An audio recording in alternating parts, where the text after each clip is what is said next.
ಆತ್ಮೀಯ H16 news ವೀಕ್ಷಕರೇ, ನಾನು ನಿಮ್ಮವ MI ಅಥವಾ ಮಲ್ಲಪ್ಪ ಜೋತಾವ. ಥಗ್ ಲೈಫ್ ಆಲ್ರೆಡಿ ರಿಲೀಸ್ ಆಗಬೇಕಾಗಿತ್ತು, ಆಗಿಲ್ಲ. ರಾಜ್ಯ ಸರ್ಕಾರ ಅದಕ್ಕೆ ಅವಕಾಶ ಕೊಟ್ಟಿಲ್ಲ, ಅಥವಾ ಇಲ್ಲಿ ಹೋರಾಟಗಾರರು ಅದು ಅವಕಾಶ ಕೊಡ್ತಾ ಇಲ್ಲ. ಏಕೆಂದರೆ ನಿಮಗೆ ಗೊತ್ತದ, ಈಗಾಗಲೇ ನಮ್ಮ ನಟ ಕಮಲ್ ಹಾಸನ್ ಅವರು ತಮಿಳಿನಿಂದ ಕನ್ನಡ ಹುಟ್ಟಿತು ಅನ್ನೋದು ಹೇಳಿಕೊಟ್ಟಿದ್ದಕ್ಕಾಗಿ ಸಹಜವಾಗಿ ಕನ್ನಡಿಗರೇ ಅದರ ಬದಲಾಗಿ ಒಂದಿಷ್ಟು ಸಿಟ್ಟು. ಈಗಾಗಲೇ ಅವರು ಕ್ಷಮಾ ಕೇಳ್ಕೊಂಡಿದ್ರೆ ಅದು ಮುಗಿದು ಹೋಗ್ತಿತ್ತೋ ಏನೋ. ಆದರೂ ಅವರು ತಮ್ಮ ತಮಿಳರ ಬೆಂಬಲವನ್ನು ಬಿಟ್ಟುಕೊಡೋ ವಸ್ತುಗಳಿಗೆ ಇಲ್ಲಂದು ಕಾಣಿಸ್ತದೆ. ಯಾಕಂದ್ರೆ ಆಲ್ರೆಡಿ ತಮಿಳ ನಾಡಿನೆಲ್ಲ ಇವರು ಹೇಳಿಕೆಯನ್ನು ಬೆಂಬಲಿಸ್ತಾ ಇದ್ದಾರೆ ತಮಿಳಿಗರು. ಸಹಜದ ನಮ್ಮದು ಹಳೆಯದು, ನಾವು ಗ್ರೇಟ್ ಅನ್ನೋದು ತಮಿಳರಲ್ಲೂ ಅದ ಒಂದಿಷ್ಟು ಭಾವನಾ ಜೀವಿಗಳು. ಹೀಗಾಗಿ ಅದಕ್ಕೂ ಒಂದೇ ಕರ್ನಾಟಕಕ್ಕೂ ಒಂದೇ ಅವ್ರು ಏನು ಹೇಳಲಿಕ್ಕೆ ತಿಳಿಲ್ಲ ಅನ್ನೋದ, ನಾನು ಪ್ರೀತಿ ಮಾಡ್ತೇನೆ ಹಾಗೆ ಹೀಗೆ ಇದೆಯೋ ಸ್ಟೇಟ್ಮೆಂಟ್ ಕೊಟ್ಟರು. ಅದು ಈಗ ನಡೀತಾ ಇಲ್ಲ. ಕೊನೆಗೆ ಹೈಕೋರ್ಟ್ನಲ್ಲೇ ನೇರವಾಗಿ ಪಾಪ ಅವ್ರು ಹೇಳಿದರು, ಜಡ್ಜ್, ಇಲ್ಲ ಇದು ನೀವು ಕ್ಷಮಾ ಕೇಳಿ ಮುಗಿತದಲ್ರಿ, ಯಾಕೆ ಕೋರ್ಟಿನ ರೊಕ್ಕ ಹಾಕ್ಕೊಂಡು ಯಾಕೆ ಅದನ್ನ ಇಟ್ಕೊಂಡಿದ್ದೀರಿ ಅನ್ನುವಂಥ ಮಾತನ್ನು. ಆದರೆ ಅದನ್ನು ಹೈಕೋರ್ಟ್ ಅದನ್ನು ಕೇಳುವ ಅಧಿಕಾರ ಇಲ್ಲ ಅನ್ನುವಂಥ ಮಾತನ್ನು ನಮ್ಮ ಸುಪ್ರೀಂ ಕೋರ್ಟ್ ಹೇಳಿದ್ರಿಂದಾಗೆ ಸಹಜವಾಗಿ ಮತ್ತು ಅದು ಕೇಸನ್ನು ಸುಪ್ರೀಂ ಕೋರ್ಟಿಗೆ ತೆಗೆದುಕೊಂಡಿದ್ದರಿಂದಾಗೆ ಇನ್ನೂ ಸ್ವಲ್ಪ ಇದು ಕಗ್ಗಂಟಾಗುವ ಜೊತೆಗೆ ರಾಜ್ಯ ಸರ್ಕಾರಕ್ಕೆ ತೊಂದರೆ ಆಗುವ ಸಾಧ್ಯತೆಗಳೆಲ್ಲ ಇದ್ದಾವೆ. ಅಂದ್ರೆ ಇದರ ಅರ್ಥ ಏನಪ್ಪ ಅಂತಂದ್ರೆ, ಟೋಟಲಾಗಿ ಈ ರಾಜ್ಯ ಸರ್ಕಾರ ಈಗ ತೆಗೆದುಕೊಂಡಂಥ ನಿರ್ಧಾರ ತಪ್ಪು ಅನ್ನೋದು ಸುಪ್ರೀಂ ಕೋರ್ಟಿನ ಆರಂಭ ಹಂತದ ಅನಿಸಿಕೆಗಳು. ಆದರೆ ಅದು ಏನಾಗ್ತದೆ ನೋಡುವಂಥದ್ದು.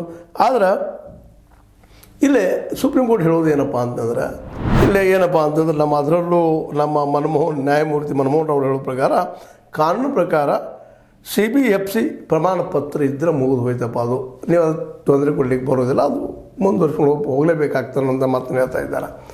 ಅಂದ್ರೆ ಸರ್ಕಾರ ಆ ಚಿತ್ರಕ್ಕೆ ರಕ್ಷಣೆ ಕೊಡಬೇಕಾಗ್ತದೆ. ಇನ್ನು ನೋಡೋದು ಬಿಡೋದು ಜನರಿಗೆ ಬಿಟ್ಟು ವಿಷಯ.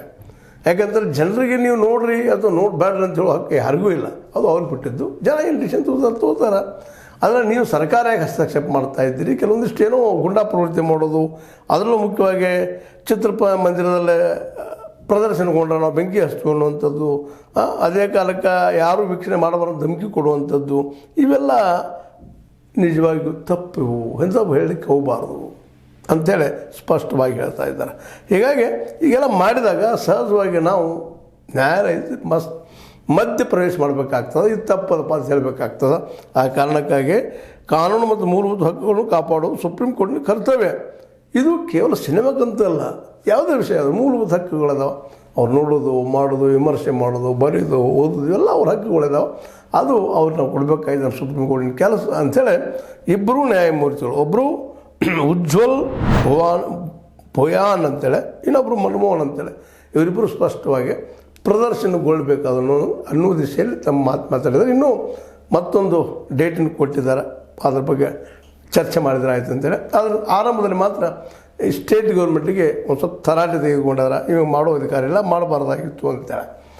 ಇನ್ನು ಪ್ರಬುದ್ಧ ಕಮಲ್ ಹಾಸನ್ ಅವ್ರು ಹೇಳ್ತಾರಪ್ಪ ಅಂತಂದ್ರೆ, ಅದು ಅವ್ರಿಗೆ ಬಿಟ್ಟಂತ, ಅವ್ರ ಬಗ್ಗೆ ನೀವು ಟೀಕೆ ಮಾಡಿರಿ, ಮತ್ತೇನು ಮಾಡಿರಿ, ಏನೋ ಮಾಡಿರಿ. ಆದರೆ ಅವರ ದುಡ್ಡು ಹಾಕಿ ಯಾರೋ ಫಿಲ್ಮ್ ಮಾಡಿರ್ತಾರೆ ನಿರ್ಮಾಪಕರು, ನಿರ್ದೇಶಕರು, ಅದನ್ನು ನೀವು ತಡೀಲಿಕ್ಕೆ ಹೋದ್ರಪ್ಪ ಅಂದ್ರೆ ಸಹಜವಾಗಿ ಇಲ್ಲಿ ಅವ್ರ ಹಕ್ಕನ್ನು ಕಸ್ಕೊಂಡಂಗೆ ಆಗ್ತದೆ, ನಾವು ಎಂಟ್ರಿ ಆಗಬೇಕಾಗ್ತದೆ ಅಂತ ಮಾತನ್ನು ಹೇಳ್ತಾ, ಈ ಒಂದು ಕನ್ನಡ ತಮಿಳಿನಿಂದ ಹುಟ್ಟಿತು ಅನ್ನೋಂಥದ್ದು ಇಲ್ಲಿ ಮುಖ್ಯ ಆಗುವುದಿಲ್ಲ.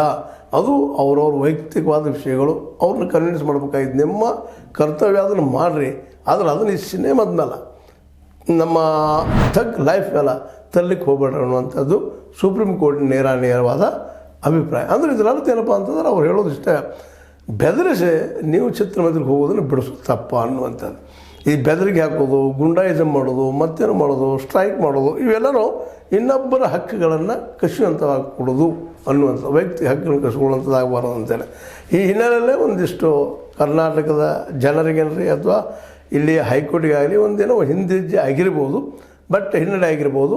ಇದು ಏನಪ್ಪ ಅಂತಂದ್ರೆ, ವಸ್ತುಸ್ಥಿತಿಯನ್ನು ಸುಪ್ರೀಂ ಕೋರ್ಟ್ ಇದು ಚರ್ಚೆ ಮಾಡಿದೆ. ಮತ್ತು ಅದು ನಾವು ಹೌದಪ್ಪ, ಇದು ಅವ್ರ ಹಕ್ಕನ್ನು ಕಾಯ್ಕೋಬೇಕಾಗಿದೆ, ಇರೋ ಹಾದಿ ಏನು ಹಾಗಾದ್ರೆ ಅಂತ ವಿಚಾರ ಮಾಡಿದಾಗ ಸಹಜವಾಗಿ ಈ ಗುಂಡಾಗಿರಿ ಅಥವಾ ಧಮಕಿ ಕೊಡುವಂಥ ವಿಷಯಗಳನ್ನ ಬಿಟ್ಟುಕೊಂಡು ಜನರಿಗೆ ಕನ್ವಿನ್ಸ್ ಮಾಡಿ ಮತ್ತು ಅದೇ ಕಾಲಕ್ಕೆ ಇವ್ರು ಹೇಳುವಂಥದ್ದು ಕಮಲ್ ಹಾಸನ್ ಹೇಳುವಂಥದ್ದು ತಪ್ಪದ ಅಂತ ಹೇಳ್ಕೊಂಡು ಬೇಕಾದ್ರೆ ನೀವು ಆ ವಿಷಯದಲ್ಲಿ ನೀವು ಕೋರ್ಟಲ್ಲಿ ಕೇಸ್ ಹಾಕೋಬೋದು, ಮತ್ತೇನು ಮಾಡ್ಕೋಬೋದು, ಅಥವಾ ಅವರನ್ನು ಕಮಲ್ ಹಾಸನ್ ಅವ್ರನ್ನ ಬ್ಯಾನ್ ಮಾಡಲಿಕ್ಕೂ ಬರೋದಿಲ್ಲ. ಕನ್ನಡದ ಬರ್ಕೊಡೋದು ಹಾಗೆ ಅನ್ಕೊಡೋದು ಅದನ್ನು, ಅದು ಅವ್ರ ಹಕ್ಕದ ಬರೋದು ಹೋಗೋದು. ಅದಕ್ಕಿಂತ ಮುಖ್ಯವಾಗಿ ಈಗ ಅಲ್ಲಿ ಆಗಬೇಕಾಗಿದ್ದು ಕನ್ನಡ ಹುಟ್ಟಿದನೂ ಇಲ್ಲೋ ಅನ್ನುವಂಥ ಚರ್ಚೆ. ಕನ್ನಡಿಗರಾದ ನಾವು ತಮಿಳರಿಗೆ ಕನ್ವಿನ್ಸ್ ಮಾಡುವಂಥದ್ದು ಅಥವಾ ವಿದ್ವಾಂಸರ ಮೂಲಕ ಕನ್ವಿನ್ಸ್ ಮಾಡುವಂಥದ್ದು ಈಗ ಆದ್ಯ ಕರ್ತವ್ಯ ಅನ್ನುವಂಥ ವಿಚಾರಕ್ಕೆ ಬಂದು ಇವತ್ತು ಸುಪ್ರೀಂ ಕೋರ್ಟ್ ನಿಂತದ. ಅದಕ್ಕಾಗಿ ಈ ಒಂದು ನೆಲೆಯಲ್ಲೇ ಅಂದ್ರೆ ಮತ್ತು ಸ್ಪಷ್ಟವಾಗಿ ಹೇಳ್ತದೆ ಸುಪ್ರೀಂ ಕೋರ್ಟು, ಬೆದರಿಕೆ ಹಾಕಬೇಡ್ರಿ, ಅಂಜಿಕೆ ಹಾಕಬೇಡ್ರಿ, ನೋಡಿದ್ರೆ ನಾವು ಗದ್ದಲ ಮಾಡ್ತೀವಿ, ಬೆಂಕಿ ಹಚ್ತೀವಿ, ಮಾಡ್ತೀವಿ, ಇದನ್ನು ಮಾಡಲಿಕ್ಕೆ ಹೋಗಬೇಡ್ರಿ.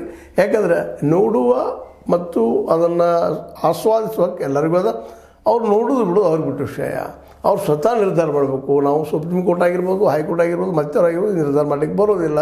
ಮತ್ತು ತಪ್ಪಾಗಿದಂತ ಹೈಕೋರ್ಟ್ ಕೇಳೋ ಹಕ್ಕೂ ಇಲ್ಲ ಅನ್ನುವಂಥ ಮಾತು ಯಾರಿಗೂ ಇಲ್ಲ ಅನ್ನುವಂಥ ಮಾತನ್ನು ಅದು ಈಗ ಒಟ್ಟಾರೆ ಕೊನೆಗೆಯಲ್ಲಿ ಬಂದು ಸತ್ಯದಪ್ಪ ಅಂತಂದ್ರೆ, ಈಗ ಕಮಲ್ ಹಾಸನ್ ಅವರ ಹೇಳಿಕೆಯನ್ನು ನೀವು ಏನಪ್ಪ ವೈಚಾರಿಕವಾಗಿ ಮತ್ತು ಐತಿಹಾಸಿಕವಾಗಿ ಅವುಗಳನ್ನ ನೀವು ಸುಳ್ಳು ಮಾಡಬೇಕು ವಿನಃ ನೀವು ಧಮಕಿ ಕೊಟ್ಟಲ್ಲ ಅಂತೇಳಿ. ಮತ್ತು ಅದು ನಿಜ ಅನ್ನೋದ ಪ್ರಜಾಪ್ರಭುತ್ವದಲ್ಲ.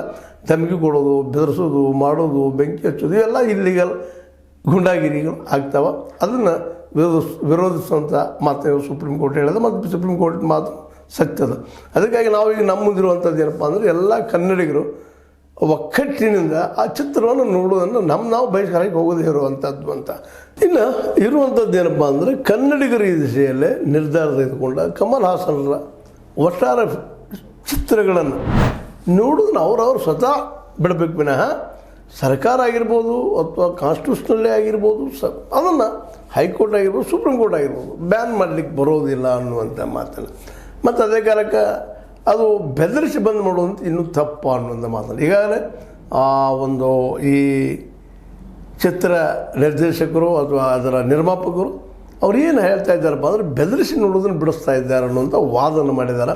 ಹೀಗಾಗಿ ಬೆದರಿಸಿ ಅಂಜಿಸಿ ನೋಡೋದನ್ನು ಬಿಡಿಸೋದು ತಪ್ಪ ಅನ್ನೋದು ಸಹಜವಾಗಿ ಕಾನ್ಸ್ಟಿಟ್ಯೂಷನ್ ನಮಗೆ ಕೊಟ್ಟಂಥ ಒಂದು ಹಕ್ಕಾಗಿದೆ.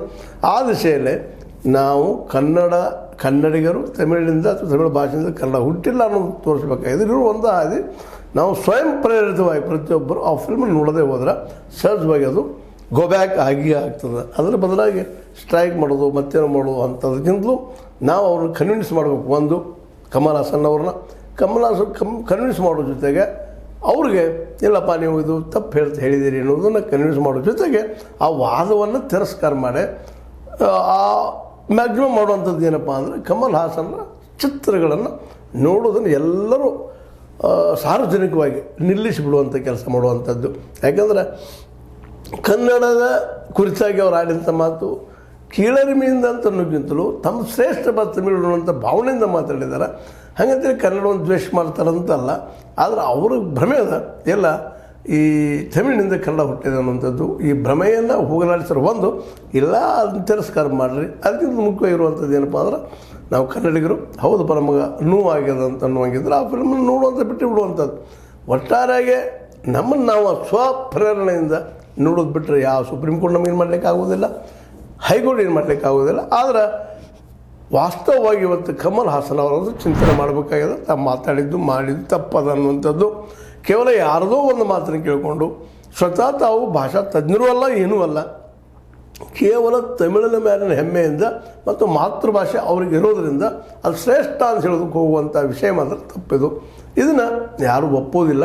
ಅದು ಒಪ್ಪೋದಿಲ್ಲ ಅಂತಂದ್ರೆ ನೀವು ಎಲ್ಲರೂ ಒಪ್ಪರಿನ ಮಾತನಾಡಿ ಹೇಳಿಕ್ಕೆ ಬರೋದಿಲ್ಲ. ನಮ್ಮ ಅಭಿಪ್ರಾಯ ಹೇಳೋದು ಅಷ್ಟೇ, ಹೇಳೋದು ಒಪ್ತೇವರು ಬಿಡ್ತಾರೆ ಅವ್ರವ್ರು ಬಿಟ್ಟಂಥ ವಿಷಯ.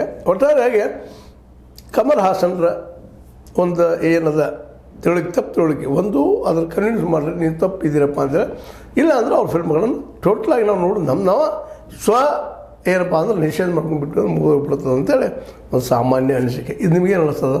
ಇದು ನಿಮ್ಗೆ ಲೈಕ್ ಆಗಿರ್ಬೋದು, ಲೈಕ್ ಮಾಡಿ ಶೇರ್ ಮಾಡಿ ಕಮೆಂಟ್ ಮಾಡಿ, ಜೊತೆಗೆ ಸಬ್ಸ್ಕ್ರೈಬ್ ಆಗೋದು ನಿಲ್ಲಿಸ್ಲಿಕ್ಕೆ ಹೋಗ್ಬೇಡ್ರಿ. H16 ನ್ಯೂಸ್ ಅರ್ಥ ಸೀತಾರಾಮ ಸತ್ಯದ ಕೈಗೊಂಡೆ ವಂದನೆಗಳು.